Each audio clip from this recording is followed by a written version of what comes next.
श्री गणेशाय नमः. श्री सीतारामचंद्राध्याय नमः. पूर्वाध्यायी निरूपण जिवंताचे औध देही कदान झाल्यावरी सप्तदशात भगवान खगेश्वरा लागून बोलिरा. कथेचं अनुसंधान भगवान परमात्मा गरुडाला पाठीमागच्या अध्यायामध्ये जिवंत असतानाच अर्धदैहिक क्रिया कर्म कथन झाल्यानंतर पुन्हा गरुडजी प्रश्न करतात. ऐका. गरुडा हितागिल दाम्पत्य परमशुद्ध जगात त्यामध्ये एक झाला मृत अग्नित्रेने प्रेत दग्ध केले. आणि पुन्हा त्यावेळेस सांगायला सुरुवात केलेली भगवंत सांगतायत गरुडजीला, गरुडजी जर एखादं असणार दाम्पत्य मृत झालं तर त्याला असणार स्त्री अग्नीनं दहन करावं असं सांगतात. पिंडाधिक सर्व मिळवणी दहन करावे त्याला गुणी पात्रे ठेवावी यथास्थानी अग्निहोत्री द्विजाती. आणि पिंडामधल्या सगळ्यांनी सपिंडिकांनी त्यांचं दहन करावं, वेगवेगळ्या ठिकाणी वेगवेगळी पात्र ठेवावी असं भगवंत बोलतात. आता ते प्रसक्त प्रयोग या चौथे टीका सांग न केली विस्तार भय देख रोती संदेह न मानावा. आणि पात्र ठेवण्याचा जो प्रयोग आहे तो प्रयोग शास्त्रामध्ये वेगवेगळा सांगितलेला आहे, म्हणून त्याची इथं टीका केली नाही. त्या गरुड पुराणामध्ये श्लोक व्यास महाराजांनी लिहिला असं भगवंत बोलतात. विधी आता श्रवण घरी कश्यप सूता दारुण पाशे बांधून प्रेता नरका नेता यमदूते. असं म्हणले सहगमनाचा विधी आता तुला सांगतो. मृत झाल्यानंतर ना यमदूत येतात, यमपाशामध्ये बांधतात आणि त्या जीवाला यमलोकाला घेऊन जातात. पावता ही यातना स्थान यमकिंकराचे असे स्वाधीन तो कर्म भेटीत दिनवदन नरकस्थानी तिष्ठत. आणि यमदूत घेऊन जात असताना यातना होता, दुःख होता, पण ती सगळं यमाच्या किंकराच्या यमदूताच्या स्वाधीन असतं आणि ते आपल्या पाशामध्ये बांधून यमलोकापुढं यमाच्या नगरीमध्ये यमाच्या पुढे उभा करतात. त्याची पत्नी करिता सहगमन उद्धार त्याचा होई जाण गारुडी सर्प बिळातून बळीदान वर्तारा सोडवी. आणि मग सहगमनाचा विधी सांगत असताना भगवंत सांगतायत यमदूत त्या जीवाला बांधून यमापाशी घेऊन जातात.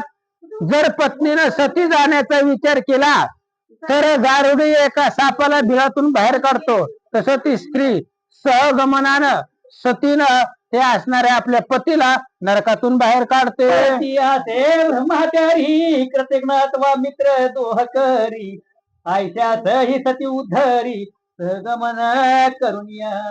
आणि भगवंताने सांगितलं नवरा कसला जरी असला, व्यसनी असला, वाईट असला, दुराचारी असला तरी सुद्धा पत्नी त्याचा उद्धार करत असते आणि नरकामधून त्याला बाहेर काढते. भगवंत बोलतात. भरतारास वर्तमान स्वर्ग सुखी वसे जाण 3.5 कोटी रोम प्रमाण अंगावरी येत्या.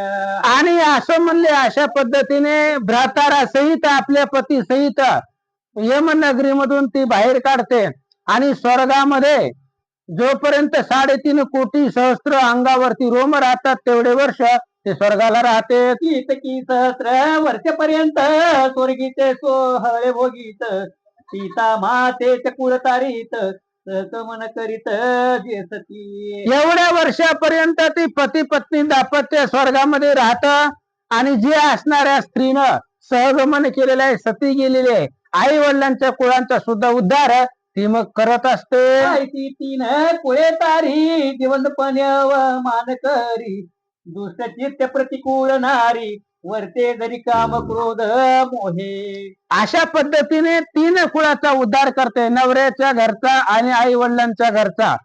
त्या एवढ्या सगळ्या कुळाचा उद्धार करून सहगमनानं ती असणारी स्त्री करत असते. एखादी स्त्री असणारी वाईट असते, प्रतिकूल असते, कामक्रोध मनामध्ये असतात. अशा वेळेला अंतकाळी व्रतार स्मरून सहगमन करी प्रीतीन तरी ती अत्यंत पावन भुवनत्रया माधरी. असं म्हणले ती स्त्री कशी जरी असली तरी अंत टायमाला अंतगतीला जर तिने सहगमन केलं तर सगळे असणारे तिचे दोष संपतात आणि तिन्ही कुळाचा उद्धार ती स्त्री करून जाते. लहान दिते बाळक आणि गर्भिणी असे देख ऋतू प्राप्त न होत सम्यक सहगमन कदपि करावे. मग सती कुणी कुणी जावं, एखाद्या स्त्रीचा बाळ लहान आहे, नुकतं जन्मलेला आहे, 1-1.5 महिन्याचा असेल, वर्षाचा असेल, त्या स्त्रीने सहगमन करू नये. किंवा पोटामध्ये बाळ असेल तिनेही सहगमन करू नये. किंवा ऋतुस्नात असेल, 4 दिवस लांब असेल, तिनेही सहगमन करू नये असं भगवंत बोलतात. रज सोळा असली आणि सहगमन करू लागली रीते विषय रीती चांगली ऐक गरुडा सावधान.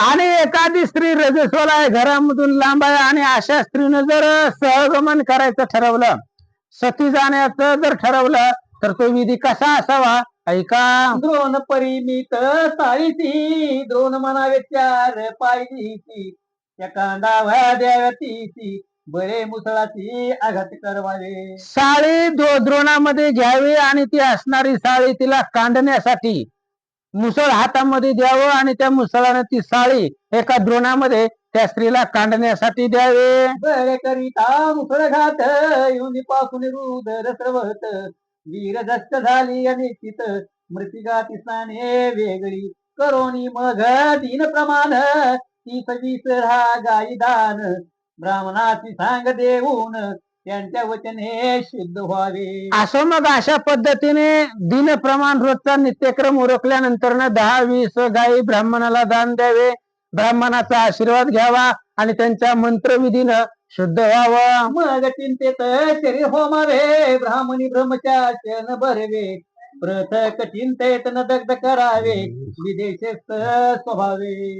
त्यानंतर मग ब्राह्मणाचा आशीर्वाद घेऊन चितेमध्ये शरीर घालावं, जिथं पतीचा आहे त्याच चितेवरती राहावं, वेगवेगळं पृथक दग्ध दहन करू नये असं भगवंत सांगतात. त्याच्या अस्थी आणवून मग करावे सहगमन साध्वी स्त्रियेच्या आईच्या चरण गरुडा जाण निथे. म्हणून भगवान परमात्मा सांगतायत जी काय साध्वी आहे, साधे नियमानं वागणारे आहे, सती आहे, ते असणाऱ्या सतीचं आचरण किंवा सहगमन जाण्याचा विधी कसा असावा भगवंत सांगतात. ती रात्री पावला मरण तरी सूर्योदय आचार्य बोलावून सहयान विधी श्रवण करून सांबार संपूर्ण सिद्ध करावे. आणि एखादे असणाऱ्या रात्री जर पती मेला तर कळत नाही सकाळपर्यंत कधी मेलेला आहे, मृत झालेला आहे, लक्षामध्ये येत नाही. मग सकाळी उठल्यानंतर ना कळतं पती वारला किंवा घरातला एखादा व्यक्ती वारला.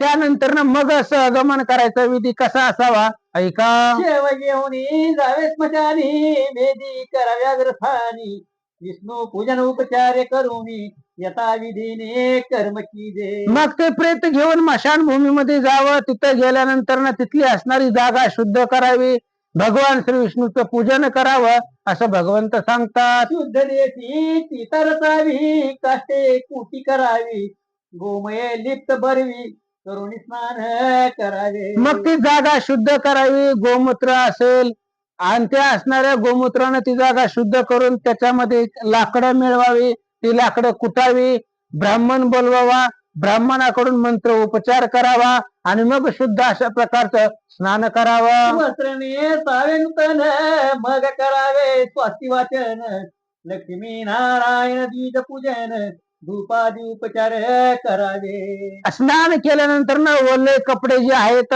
जुने कपडे, ते जुने कपडे बाजूला करावी, नवीन वस्त्र परिधान करावं, ब्राह्मणाची पूजा करावी, भगवान श्री विष्णू माता लक्ष्मी यांची पूजन करावं आणि स्वस्ती वाचन म्हणून प्रारंभ करावा. संतोष व्हावे स्वजन दिक्पाळाचे करावे पूजन रुद्र पूजा वासगण देश काल कीर्तन करावे. मग आपले असणारे आप्तजन यांना त्या ठिकाणी तोषवावं. दिक्पाळ आहेत, अष्टदिक्पाळ, त्या अष्टदिक्पाळांचं पूजन करावं, महादेवाची पूजा करावी असं भगवंत सांगतात. जन्मीचे सर्व पाप जे केले काम अकाम रूप मग मंत्र उच्चारी मोह अल्प स्त्रिये लागीन व्हावा. आणि मग त्या ब्राह्मणाची पूजा करून भगवान श्री विष्णूची पूजा करायची, अष्टदिक्पाळांची करायची, महादेवाची करायची, रुद्रगणाची करायची आणि या सगळ्यांची पूजा केल्यानंतर ना हात जोडायचे आणि सांगायचं, माझ्या 100 जन्मीचं जे पाप आहे, चुकून घडलेलं असो जाणून बुजून असो, ते सगळं पाप दहन व्हावं, संपवावं अशी प्रार्थना करावी. मंत्राची टीका न करावी असवता किल स्वभावी, संस्कृत माझी पाहून भरवी, श्रोते जनी समजावे. ग्रंथकर्ते माधव सांगतायत की मंत्र आहे ते गरुड पुराणामध्ये दिलेले ते मंत्र व्यास महाराजांचे आहेत. त्यामुळे कुठल्याही मंत्राची टीका करायची नाही, निंदा करायची नाही, म्हणून प्राकृत भाषेमध्ये लिहिलेला आहे. तुम्हाला जर मंत्र पाहायचा असेल तर तुका म्हणे नाही विश्वास ज्या म्हणे, पहावे पुराणे व्यासाची या. ते व्यास महाराजाच्या पुराणामध्ये पहा असं महाराज सांगतात. असो संपूर्णता करावी, अर्पावी पुष्पंजल भरवी, वस्त्र अलंकार दान देवी, पुत्राधिक आशीर्वाद द्यावाची. असं म्हणले संपूर्णता करावी, नंतर ना मंत्र पुष्पांजली अर्पण करावी, अनेक प्रकारची वस्त्र ब्राह्मणाला आप्तजनांना दान द्यावी आणि सगळ्यांचा आशीर्वाद घ्यावा असं महाराज सांगतात. साध्वीने तिथेवरी तरुण वनिते नमस्कार करूनी, मंत्र वदाव वदनी, गीतास्को भगवान नित्याधिक. आणि जी काही साध्वी आहे, सती आहे, पतिव्रता आहे, जिनं सहगमन जाण्याचा विचार केलेला आहे, तिने चितेवरती चढावं, अग्निदेवतेला नमस्कार करावा, जो मंत्र ब्राह्मणाने सांगितलेला आहे तो मंत्र मुखाने उच्चारण करावा असं महाराज सांगतात. मंत्रोक्त अग्नीचे अर्धे द्यावे, मग सूर्याची अर्धे अर्पावे, त्याही मंत्राचे श्रवण भरवे, विद्वजने केले पाहिजे. सूर्यदेवाला अर्ध ध्यान द्यावं, अग्नीला अर्ध ध्यान द्यावं, त्यानंतर ना मंत्राचं श्रवण करावं ब्राह्मणाच्या मुखातून. आणि ब्राह्मणानं मंत्र म्हटल्यानंतर ना ते असणारा मंत्राचा अर्थ कसा असावा ऐका. असो अर्धे सूर्याची देऊन, पतीचे मग मुख विलोकून, ऐसे बोलावे वदनी, स्थानी स्त्रियेने. सूर्यदेवाला अर्ध ध्यान दिल्यानंतर ना मग त्या स्त्रीनं आपल्या पतीचं मुखचंद्र पाहावा आणि चित्ताच्या स्थानी जाऊन पतीच्या जवळ जाऊन त्याचं मुखचंद्र पाहून काय प्रार्थना करावे. तू ब्रह्मा तू रुद्र तू रवी तू प्रजापती इंद्र, अष्टवसु परमात्मा सर्वेश्वर, विष्णू चरण मी तुझला. आणि त्या असणाऱ्या स्त्रीनं बोलावं की पती हा परमेश्वर आहे, तूच रुद्र आहे, तूच प्रजापती आहे, तूच इंद्र आहे, अष्ट वसु सर्वेश्वर परमात्मा जे कोणी आहे ते सर्व तूच आहे असं पतीला त्या प्रेतापुढं बोलावं. पती रूपी तुझी झालं ऐसा विस्वरूपी पती बाहून, स्वर्गी आत्मा नरकी करिता गमन, मी पाठी मागून येईन शीघ्र. आणि पती रूपानं तूच आहे भगवान श्री विष्णूला बोलायचं, कारण तो असणार भगवान परमात्मा अधिष्ठान आहे त्याचं. म्हणून ते असणाऱ्या पती रूपानं भाऊन त्याला बोलायचं की असणारा पती कुठे जरी गेला, नरकाला गेला स्वर्गाला गेला तरी सुद्धा त्या पाठीमाग मी येईन असं बोलावं. ब्रह्महत्यादी पापापासून मी सोडविन यम लोकातून, ब्रह्मा विष्णू साक्ष सूर्य धनी, आणि दिगपती तैसाठी. आणि त्या स्त्रीनं सतीनं बोलावं, त्या असणाऱ्या सूर्यदेवाला नमस्कार करून अग्नीला नमस्कार करून सांगावं की हे असणारा पती माझा कुठे जरी गेला, ब्रह्म हत्यादी पातक जरी घडली असली, यमानं किती जरी नरकामध्ये टाकला असलं तरी त्या नरकामधून मी त्याला सोडवीन. याला साक्षीदार ब्रह्मा विष्णू महेश मरुगण यक्ष गण गंधर्व किन्नर सगळे साक्षीदार ठेवून असं बोलावं. आदित्य चंद्र अनल वायू आकाश भूमी सलील, रात्र दिवस देव सकळ, मम साहसे तुष्ट तपय. आणि माझ्या या प्रयत्नानंतर ना माझ्या साहसानं धाडसानं सतीच्या व्रतानं पतिव्रताच्या सामर्थ्यानं चंद्र सूर्य अग्नी यम वरुण आकाश भूमी सगळे देव देवता पंचमंडळ मला सहाय्य व्हावे. ऐसे करोनी उच्चारण हरिद्रा कुंकुम वस्त्रदान, पंच सुवासिनी शिशुरूप अन्न, वाहिनी सुलक्षण देवी तेव्हा. अशा प्रकारचे मुखानं उच्चारण करावं. मग हरिद्रा आहे, कुंकुम आहे, वस्त्रदान आहे, पंच सुवासिनी बोलवावे आणि त्या पंच सुवासिनीला अनेक प्रकारचे वस्त्र दान करावे. देवांची करावी निमंत्रणा, सती सत्व परायणा, बस सत्व पूर लक्ष्मी नारायणा, वाहिनी संतोषीनं गाड सत्व देईजे. सगळ्या देवाला निमंत्रण करावं, सगळ्या देवांना बोलवावं, आमंत्रण द्यावं. सतीत्व जे काही सतीपण आहे तो सतीपणा तिथं दाखवावा.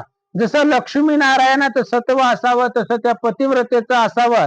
त्यामुळे सगळे देवता प्रसन्न होतात. साहित्य शुल्प वायन देते मी भगवंता तुझला गुण सत्व द्यावे मज गहन आयते बोलून आपल्या पदरी. आणि त्या सगळ्या देवदेवताला ज्यांची नावं घेतली त्या देवदेवतांना बोलायचं की हे असणारं जे काय सत्व आहे हे सत्व तुम्ही मला अर्पण करा, माझ्या पदरामध्ये टाका, त्या सत्वाला सामर्थ्य द्या. अशा प्रकारे त्या सतीनं बोलावं. अंजन रत्न पंचक बांधावे मुक्त फल वस्त्री घालावे मग मंत्र उच्चारण करावे ब्राह्मण आज्ञेप्रमाणे. असो मग त्या पतीच्या मुखामध्ये मुक्ताफळ घालावं, मंत्र उच्चार करावा जो ब्राह्मणानं सांगितलेला आहे. ब्राह्मण मंत्र पुढे म्हणेल त्याच्या पाठीमागे त्या सतीनं म्हणावा असं महाराज सांगतात. आयते वरुणी मग कृत्य करावे संपूर्ण विधियुक्त अधिकारानुसार कृत्य विधी समस्त करावा. एवढं सगळं कृत्य त्या सतीनं करावं, मग संपूर्ण विधियुक्त जसं ग्रंथामध्ये शास्त्रामध्ये सांगितलंय त्या पद्धतीने अधिकारानुसार सगळा विधी व्यवस्थित करावा. त्या आहुती मंत्रात टीका न केली श्रोतेही देखा मन प्रयोग निका वेगळा आहे स्वतंत्र. ग्रंथकर्त्यांनी सांगितलं सहगमन करताना जो काय विधान आहे मंत्र आहे तो मंत्र इथं मी दिलेला नाहीये, कारण तो स्वतंत्र वेगळा आहे. व्यास महाराजांनी त्यांच्या ग्रंथामध्ये लिहिला, त्याची फक्त टीका सांगितले. त्या माझे असे सर्व विधान वाचवते ते आहुती सोडून पुढे चालविले अनुसंधान स्त्रोती दूषण न ठेवावे. म्हणून श्रोत्यांनी कुठल्याही प्रकारचं दूषण ठेवायचं नाहीये. व्यास महाराजांनी ग्रंथ लिहिलेला आहे, त्यांच्या असणाऱ्या ग्रंथामध्ये सगळे मंत्रच आहेत. मी इथं फक्त प्राकृत भाषेमध्ये सांगितलेला आहे, त्या मंत्रावरती टीका केली म्हणजे त्याचा अर्थ सांगितलेला आहे. म्हणून कुठल्याही प्रकारचा दोष आक्षेप इथं घेऊ नये. अग्न्यादी रुद्रपर्यंत दशावती जाना निश्चित विधान झाल्यावरी समाप्त विसर जावे देवाग्नी. अग्नीपासून रुद्रापर्यंत 10 आहुती सांगितल्यात. त्या 10 आहुती अग्नीमध्ये द्यायच्या. त्या झाल्यानंतर ना मग सगळे जे काही देव आपण निर्माण केलेले आहेत मूर्त्या आहेत त्या सगळ्या देवांच्या मूर्ती विसर्जन कराव्या. आणि करावी दाने सीता पूजन करावे स्वस्त म्हणे 3 प्रदक्षिणा करून अपरणे पुष्पांजली अग्निची. मग अनेक प्रकारची दान करावी, त्या चितेचं पूजन करावं, त्या चितेला 3 किंवा 5 प्रदक्षिणा कराव्या आणि प्रदक्षिणा करून हात जोडावे, मंत्र पुष्पांजली वर्णन कराव्या. बोलावा ऐसा मंत्र त्याचा अर्थ ऐका समग्र तू अग्नी सर्व भूतात चराचर साक्षीवत संचार पै तुझा. त्यानंतर ना मग त्याचा असणारा मंत्र बोलावं. त्याचा अर्थ असा आहे की त्या मंत्राचा अर्थ सांगितला की अग्नी तूच आहे, सर्व देवदेवता तूच आहे, या भूतामध्ये चराचरामध्ये जे दिसणार न दिसणार सगळं पतिरूपच आहे असा पतिव्रतेनं बोलावा. देवा तू सर्व जाणती मानव येऊनीचे तो विशेषी मी भिवून वैधव्याची भ्रतारेसी सगमन करीते. म्हणून त्या स्त्रीनं बोलावं की भगवान परमात्मा तुम्हाला सगळं माहित आहे, मानव जन्माच्या सगळ्या क्रिया तुम्हाला माहिती आहेत. पती गेल्यानंतर ना स्त्रीचं जीवन किती दुःखमय होतं, किती कठीणपणामध्ये तिला जीवन जगावं लागतं. म्हणून त्या वैधव्यामध्ये न राहता त्या वैधव्याचं दुःख सहन करण्यापेक्षा सती जाण्याचा निर्णय ठरवला असं त्या स्त्रीनं बोलावं. सत्व मार्गे नेही मज भरतराज वळी सहज हे शरीर धन करून मज तरी शीघ्र दिव्य देही. आणि त्या स्त्रीनं बोलावं की माझ्या सत्वाच्या सामर्थ्यानं, सत्व म्हणजे आचरण, पतिव्रतापणाचं सत्व, त्या सत्वाच्या बळावरती मला माझ्या पतीजवळ घेऊन जावा. ही शरीर दोघांचं इथं जळून जाणार आहे अग्नीनं. ही शरीर संपल्यानंतर ना आम्हाला दोघालाही दिव्य देह निर्माण करून द्यावा आणि त्या दिव्य देहानं स्वर्गाला घेऊन जावा. करी भ्रतार देह जाळून सर्व पाप समूह मज स्वर्गिने ही भ्रतरास हा देह आले मुनी प्रवेश करीते. जसा माझा दिव्य देह करताल तशाच पद्धतीने माझ्या भ्राताराचा नवऱ्याचाही दिव्य देह करा. त्याचं सगळं पाप आहे ते पाप शरीरासहित सगळं जाळून टाका आणि पाप संपल्यानंतर ना दिव्य देह करून आम्हा दोघाला विमानामध्ये बसून स्वर्गाला घेऊन चला. ऐसे बोलणी कोलीत घ्यावे, कुटी लागी स्वयं व्हावे, पती सह दग्ध व्हावे, ऐसे करावे सतीने. अशा पद्धतीने मग त्यावेळेस पती सहित स्वतःच शरीर त्या असणाऱ्या अग्नीमध्ये दहन करावं. प्राण उत्कर्मणा नंतर पुत्रे और्दोदे हिक समग्र प्रत्येक प्रत्येक यथा प्रकार भक्ती करून करावे. आणि ते असणारा पती मेला, पती नंतर न पत्नी सहगमन गेली, सती गेली, यानंतर न मुलगा. मग ती दोघही गेल्यानंतर न त्यांच्या मुलानं बाकीचा सगळा विधी करायचा. मग ते आर्धोदहिक असेल, नारायण बली असेल, वृषसर्ग विधी असेल, हे सगळा विधी पोरानं त्यांचा करावा. अंतर पडून द्यावे किंचित ऐसे आख्यान सतीच समजत, महापवित्र होय तो सीत तुझ प्रतीक केले. असं म्हणले कुठल्याही प्रकारचं अंतर पडून द्यावं, अशा प्रकारे सतीचं आख्यान आहे. महापवित्र आहे. पापी लोकांनी जरी ऐकलं तरी तो पुण्यवान होतो. एवढे या कथेमध्ये, ग्रंथामध्ये, शब्दामध्ये सामर्थ्य आहे. भगवंत गरुडाला सांगतात, ऐसे गरुडासी निवेदन स्वमुखे करी मधुसूदन, थोडं सांगा. अधिक प्रतिसुत कथन करी आपण माधव म्हणे. अशा पद्धतीने भगवान परमात्मा गरुडाला सांगतायत, स्वमुखे आपण, स्वतःच्या मुखानं ही सांगितलेलं गरुड पुराण आहे. तीच कथा नैमिषारण्यामध्ये शौनकादिक ऋषींना व्यास शिष्य सूत सांगतात. ऐका. श्री गरुड पुराणे प्रेतकल्पे गरुड नारायण संवादे गमन विधी वर्णनम नाम सप्तदशमध्याय कुंडली हरी विठ्ठल श्री ज्ञानदेव तुकाराम. पंढरीनाथ भगवान